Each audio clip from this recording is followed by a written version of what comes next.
Imagine you're walking through town or a busy mall. There's loads of people walking past talking, every shop is playing different music, lights everywhere, everything or anything can grab your attention. If you took all of that in, you'd go insane. It's just too much for your brain to process in one moment. So when you're out and about, why don't you take everything in? What happens is your brain places a filter over the world, and it only shows you what's relevant to you at the time. So that might be the person you're with and who you're conversing with, or it might be the type of shops you're looking for, and that's all you end up seeing. You only see and you only interact with the things that you're filtering to see and hear. But there's different levels to this filter. The one that I just talked about, I'd call the micro filter. That changes moment to moment. So the micro filter, it focuses on what's at the top of your mind in that moment. So let's say you're doing some work at a coffee shop. Because you're doing work, you're going to be focused on your work. But let's say you're at a coffee shop to socialize. Then you're not really going to be focused on a laptop if you even had a laptop out in the first place. You're going to be focused on the people and who you're with. Or another example is this one me and my brother always run into. Whenever we're looking for a new car, like say a 3 Series, we'll go online and we look at 3 Series. Then when we go for a drive, all we notice on the road is 3 Series. Before that we didn't notice any of them. But now that a 3 Series is at the top of our heads, that's all we end up seeing, and we realise how many are actually out there. That's what I mean by the micro filter. The micro filter enables you to see what you need to see in that moment in time based on what's in the top of your head. The filter that I want to focus on is called the macro filter. The macro filter is your worldview as a whole. Your macro filter, unlike your micro filter, is slow to change. It's built up over years and it's built on your underlying beliefs. So it doesn't matter what's on the top of your head when it comes to your macro filter. It's what's happened in your past, all your past experiences combined, and not only that, but it's how you perceive them. And that's where the issue comes in for most people. We're wired to be negative. That's just how we are. That's why there are more pessimists out there than optimists. Like, if you go to someone with a good idea, me, myself included, I'm gonna tell you all the cons before I tell you all the pros. Because it's the cons that are blaring out to me. That's just what comes naturally. I see the cons first. And it makes sense, because think about it. Let's say you're in the caveman times and you're walking through a forest and a bush starts shaking. It's better for you to think that's a tiger and run away than for you to think it's the wind, only for a tiger to jump out and eat you. So it's more plausible for you to live in fear in a sense than not to. So because of that, because you're spending years doing that, that's just your natural way of thinking and seeing the world. That's going to solidify your macro filter. So all you're filtering to see is problems. And that's all you're going to end up running into. It's like for some people, the world is full of opportunities, whilst for most people it's full of problems. Someone might look at this barbell and think it's a health hazard. Another person might look at it and think it's an opportunity for them to increase their muscle mass. That's a stupid example, but you get what I'm trying to say. The world is the same. It just depends on how you perceive everything. Some people see things as opportunities and some people see things as problems. Usually you're not on either extreme. It's a scale and you're somewhere in between. But usually most of us veer towards the pessimism side, the negative side. That's what we end up seeing. But I realised in doing that, it was getting me nowhere. Sure, it'd keep me safe. And for most people that's enough.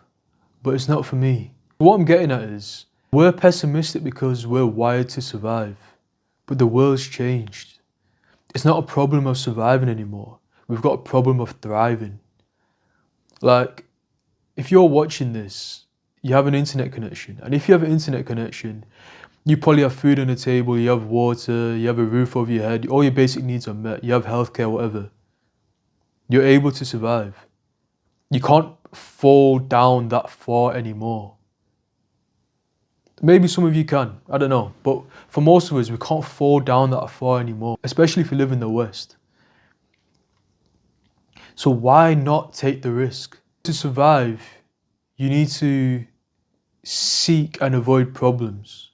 But to thrive, you need to seek and entertain opportunities. And like I said, the world is the same. Opportunities and problems are both present. It just depends on what you're filtering to see. If you've got a filter on for problems, all you're going to run into is problems, because that's all you're filtering to see. If you're filtering to see opportunities, you're going to run into more opportunities, because that's what you're on the lookout for. So if, like me, you're done being negative, you're done being a pessimist, you want to take some risk, you want to open yourself up to opportunities, the only way to do that is by changing your filter. Changing your macro filter, that is, changing your worldview. And the only way to do that is by becoming more positive. And I know a lot of you are probably going to turn off at this point, but I probably would have done the same. But you generally do have to become more positive. And it's not as easy as just, now you're more positive. It's not that simple. You have to change the way you interact with the world. Like, your brain and your body is just a system of inputs and outputs. So in this case, your macro filter is based on how you perceive the world, and that's based on your inputs.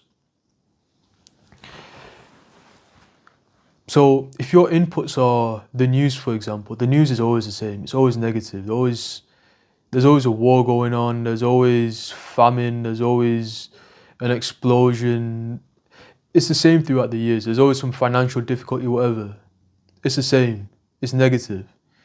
And on top of that, if you're listening to sad songs, like say you just had a breakup and you're listening to sad songs, you're listening to breakup music, you're going to shine the world in a negative light. You're just going to. It's like what I heard in a podcast recently. You are shaped by your environment, and you can't change that. But what you can change is your environment. So what you should do instead of consuming all this negativity, instead of going on social media and you're comparing yourself with others, instead of watching the news and having a bad outlook on the world, instead of listening to sad songs and putting yourself down even further, consume things not based on how you're feeling in the moment, which reaffirms your beliefs in that time. Consume things that make you feel how you want to feel. So let's take music, for example. If you're feeling down and you listen to someone like Sleepy Hollow, who makes moody music, that's only going to make you moodier. Meanwhile, if you're feeling down and you listen to someone like Lil Baby, who's on about chasing his dreams and achieving, for me anyways, that's going to bring my mood back up. It's going to make me feel a bit more hopeful, a bit more focused on my goals. It's going to help me focus on the opportunities and not the problems that are in front of me. And it's not only the content you consume, it's about all your inputs, including the people who you spend time with. If the people you spend time with are negative too, I know it's difficult if you're in the UK because everyone's a pessimist, but if you're in a circle full of pessimists who like everyone is just negative, that's going to affect your worldview too. The only way to change that is by, like I said before, the same with content, is by surrounding yourself with more positive people. I'm not saying you have to cut people off, but you should distance yourself.